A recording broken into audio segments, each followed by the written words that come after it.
I'm going to first talk about what I wanted to do this summer, second, what I did this summer, and finally, what I hope to learn.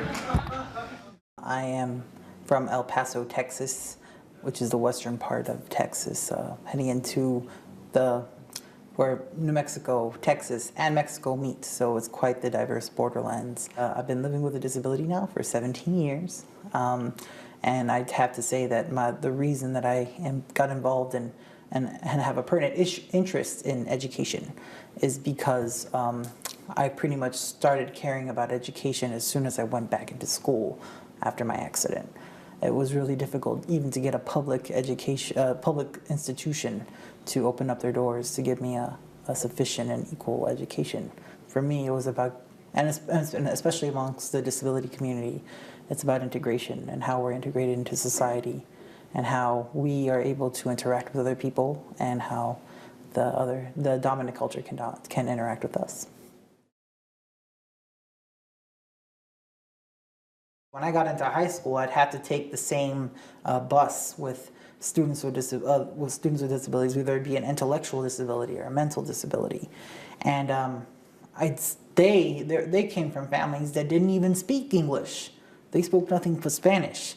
And you had that component of disability, being a Spanish speaker in a country that speaks mainly English. And a lot of their educators spoke nothing but English. They didn't even know Spanish. So you kind of wonder, what kind of services are they really acquiring?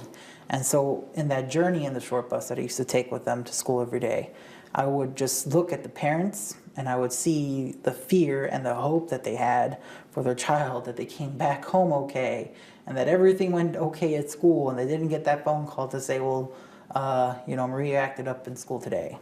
And but from that perspective, I kind of saw that, you know what, I wonder who's advocating for them. If their parents don't have that ability to communicate in order to advocate, then where does that put them? So I think that was a time where I realized that I am here I think I have the potential to really affect a community and get myself involved to really address a pertinent issue. Education reform in the South is very important for several reasons. First of which, not only are we looking at like achievement standards in relation to the rest of the country and also, your normal run-of-the-mill students, the fact is that students with disabilities do achieve a lot lower in the South. In fact, they are more likely to be impoverished. They're more likely to enter the juvenile justice system. And they ultimately don't have anywhere to go. And you have the risk of poverty. You also have the risk of it being a really taxing situation on all citizens of the United States. And more importantly, a lot of them have additional services that they need. And the best place to start receiving services is in the school.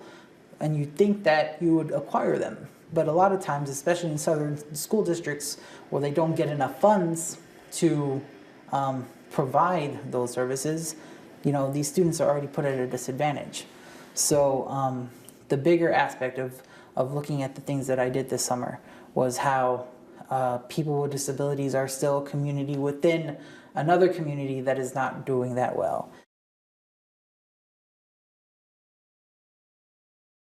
The National Disability Rights Network is pretty much the mother organization to 57 protection and advocacy systems throughout the United States. So it's a federally mandated organization that seeks to protect people with disabilities, whether it be concerning with education all the way through employment and housing, just to secure that no discrimination is occurring against people with disabilities on any level. And so the NDRN pretty much not only looks at education issues, but they also look at voting issues, whether or not people with disabilities are actually given an opportunity to go out and voice their opinions at the booth. So voting is a critical component.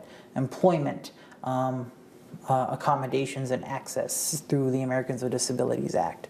And they also have a component that focuses on non-institutionalization of people with disabilities. So currently NDRN's trying to create a juvenile justice protection and advocacy system. So I had to focus on educational issues, the costs of receiving treatment in an institution via the versus a community. What's the public's opinion about receiving education and treatment within communities, and yeah, those are the areas that I focused on. But more importantly, I got to contribute to. They stuck me in to talk to the House Judiciary Committee on the 20th anniversary of the Americans with Disabilities Act. That was a real big honor, and they really lobbied for me. That was really cool, and I got to meet so many different people just on the Hill.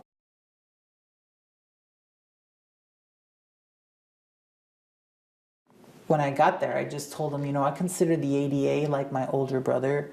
It's only 3 years older than the day I became a person with a disability. But I grew up with it because when I started back at school, that school was not accessible whatsoever. And my parents were able to fight for me, and I use that metaphor all the time when I meet people within the disability community, and he just comes up to me, he's like, I threw your name in to see if they would interview you to be on the panel. I hope you don't mind. I told them a little bit about yourself, and I'm like, okay. Sure enough, they give my supervisor Eric and I a call, and they're like, well, we'd like to interview you. Do you mind coming by? And we'd like to hear your story. So I went and I told them everything about my life.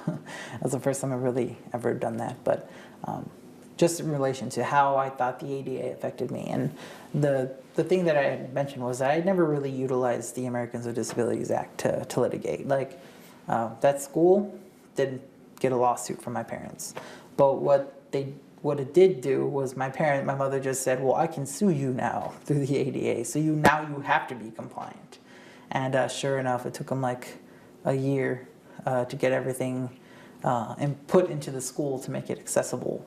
But by the time that they had completed it, I'd already left elementary school and went to middle school for the Gifted and Talented program. And but the thing is that my testimony was about the ADA is great as the letter of the law, but that spirit of the law, the ability of accessibility and being able to be part of a community that's still seeking access wherever we go is still a huge and giant step for this country, and not only for this country, but also for the world.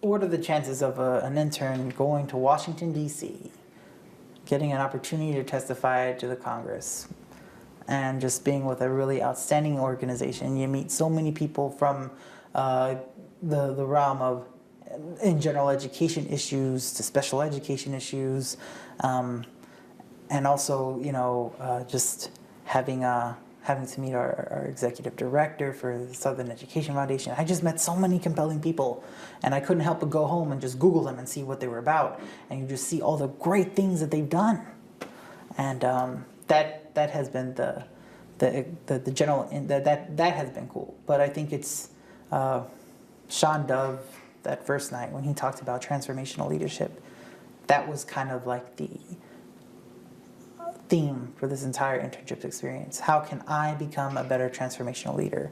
How can I transform myself to lead not only people within the South, but keep them in the South and recognize the potential that's in the South, regardless if it's regardless if you're of your color or your race, but you still are a person and you're entitled to be the person that you intend to be. So that was just the greatest experience to have to do that, to recognize that potential and hopefully fulfill that obligation of wanting to become a better transformational leader. When I came here, it was like our first day of our orientation. Lynn Huntley comes up to me and she's like, well, I just have to tell you, at your placement site, I wouldn't be shocked if you came back wanting to be a lawyer. And that's exactly what I want to do now. So I want to be a lawyer.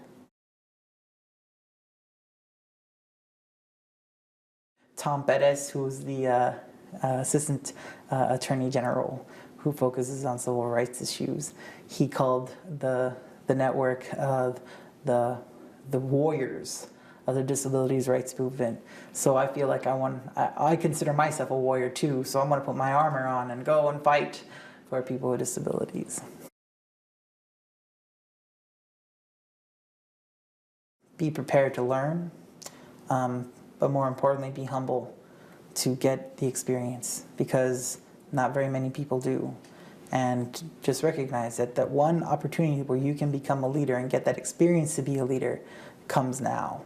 And get it, love it, taste it, and it's just like the best experience that you'll ever have.